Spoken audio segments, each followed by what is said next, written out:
Mandaue City nangandam na sa ilang pagsalmot sa Sinulog Grand Parade kanong Enero 15. Ang choreographer sa usa sa inilang contingent mauna ang muduma sa ilang grupo. Ano ang detalye ni Nico Sereno?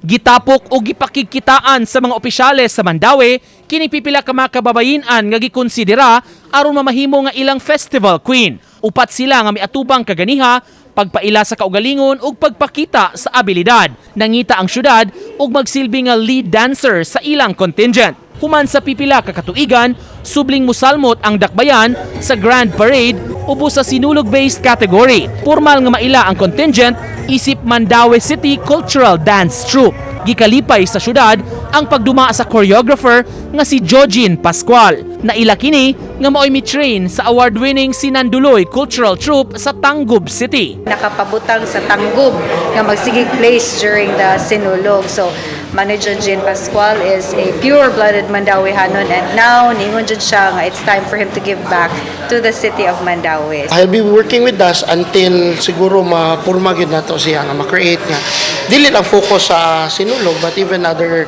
activities, pasigarbo, no?